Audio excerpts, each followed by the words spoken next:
नमस्कार दोस्तों, स्वागत है आपका हमारे YouTube चैनल समस्या समाधान में। आज हम बात करेंगे ऑल्टर ईगो के बारे में। ऑल्टर ईगो किसी व्यक्ति के वैकल्पिक व्यक्तित्व को दर्शाता है। जी हाँ, ऑल्टर ईगो की हेल्प से आप वह सभी कार्यों को करने के लिए सेल्फ कॉन्फिडेंस को गेन कर सकते हैं जो आप अपने व्यक्तित्व में रहकर करने से डरते हैं। आइए इसे आसान भाषा में समझते हैं। ऑल्टर ईगो का मतलब होता है अपनी एक अलग आइडेंटिटी बनाना जो आपको हर वक्त एक नया उत्साह देता है कठिनाइयों का डटकर सामना करने का। ऑल्टर ईगो बनाने के लिए आपको एक ऐसा नाम या कैरेक्टर को इमेजिन करना होता है जिसका व्यक्तित्व आपको सकारात्मक रूप से प्रभावित करता हो।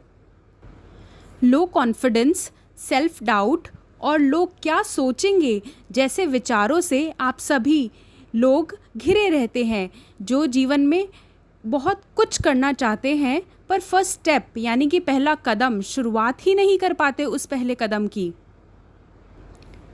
ऑल्टर ईगो से आप नेगेटिव थॉट्स की जो निरंतर चेन है उसको पल में तोड़ सकते हैं और जो आपको आगे बढ़ने से रोकती रहती है। फॉर एग्ज़ाम्पल, आपको कोई बहुत ज़रूरी काम करना है और आपको उस काम को करने का टाइम भी बहुत लिमिटेड है, पर नेगेटिविटी और लो कॉन्फिडेंस की वजह से आप उस काम को स्टार्ट ही नहीं कर पाते हैं। इसका मतलब ये है कि आपको ऑल्टर ईगो की मदद लेनी चाहिए। तो आपको ऑल्टर ईगो को क्रिएट करना होगा, उसको बनाना होगा।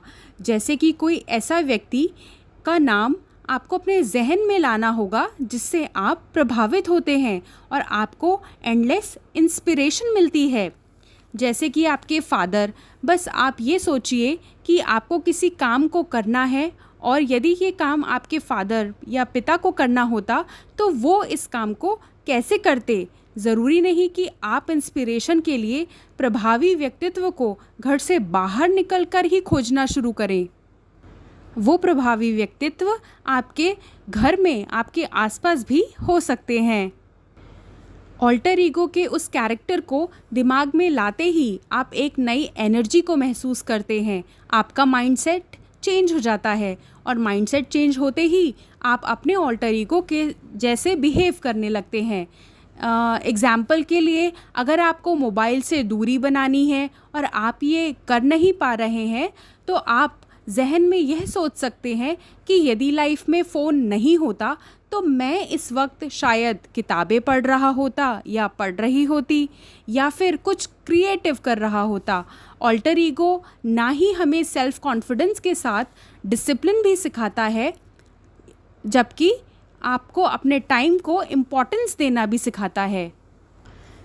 रील्स बनाना या ऑनलाइन सीरीज़ देखना आपके जीवन का मनोरंजन हो सकता है, पर क्या आपका लक्ष्य इससे अलग तो नहीं? यदि हाँ, तो ऑल्टर ईगो आपकी हेल्प कर सकता है। जब आप इन नायाब तरीक़ों से सेल्फ डिसिप्लिन सीख जाते हैं तो एक ऐसी स्टेज आ जाती है जब आपको ऑल्टर ईगो की आवश्यकता ही नहीं होती। एक एग्ज़ाम्पल के लिए मैं आपको बताना चाहूँगी, एक लड़का था जो रोज़ ये ख्याल उसके दिमाग में आता था कि उसे अपने स्टडी रूम की सफाई बहुत अच्छे से करनी है। वो धूल की मोटी परत जो किताबों पर रोज़ अपना एक नया घर बनाती है उसे साफ़ करना है, पर रोज़ उस लड़के को अन्य ज़रूरी काम को करने में समय व्यतीत हो जाता था। एक हफ़्ता बीत गया, एक साल बीत गया और फिर ऐसे देखते देखते कई साल बीत गए और वह उस धूल की परत को रोज़ देखता और रोज़ अपने आप से एक झूठा वादा करता था। फिर उसने एक दिन ऑल्टर ईगो का सहारा लिया और उसने यह इमेजिन किया कि यदि मैं एक सुपरस्टार होता तो क्या मेरा बुक शेल्फ यूं ही गंदा पड़ा रहता।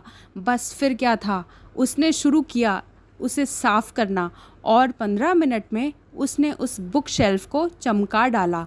जी हाँ, ये है कमाल ऑल्टर ईगो का। ऑल्टर ईगो वही है जो कुछ देर के लिए आप वो बन जाते हैं जो आप नहीं हैं और अपने काम को निपटा लेते हैं। और ऐसा करते करते एक दिन आप खुद ही इतने कॉन्फिडेंट और डिसिप्लिन्ड बन जाते हैं कि आपको उस ऑल्टर ईगो की आवश्यकता नहीं पड़ती, पर ऑल्टर ईगो आपका बेस्ट फ्रेंड है, तो उसे भूलना नहीं चाहिए। ऑल्टर ईगो ना केवल पुरानी धूल को हटाने में हेल्प करता है, बल्कि आपके हृदय में बसे हुए डर को बाहर उखाड़ फेंकता है। शायद आप सिंगिंग में बहुत अच्छे हों या फुटबॉल बहुत अच्छा खेलते हों, पर आप हमेशा टाइम का या फिर कुछ और बहाना करके अपना पसंदीदा काम ना कर पा रहे हों। तो आज ही अपने ऑल्टर ईगो को क्रिएट करें और डर के आगे मिलने वाली जीत का अनुभव करें। आपका साहस और विवेक ही आपको कठिनाइयों के सामने ना केवल निडर होकर लड़ना सिखाता है, बल्कि आपको एक दृढ़ व्यक्ति बनाता है जो पहाड़ जैसा स्ट्रॉन्ग है, जो तेज़ हवाओं से डरता नहीं बल्कि निडर होकर उन हवाओं को थप्पड़ मारता है। क्या आपने कभी इमेजिन किया है कि एक पहाड़ तेज़ आंधी को थप्पड़ मारता हुआ कैसा लगेगा? थप्पड़ का मतलब यहाँ हिंसावादी होना नहीं है, अपितु थप्पड़ का मतलब है आपका साहस, आपका सेल्फ कॉन्फिडेंस, आपके जीवन को वह अनुभव करना जो आपको हर पल एक नया व्यक्ति बनाता है। तो आज के इस टॉपिक से मुझे रविंद्रनाथ टैगोर जी का एक फेमस कोट याद आता है कि हम ये प्रार्थना ना करें कि हमारे ऊपर खतरे ना आएं, बल्कि ये करें कि हम उनका सामना करने में निडर रहें। Let us not pray to be sheltered from dangers, but to be fearless when facing them. Thanks for watching.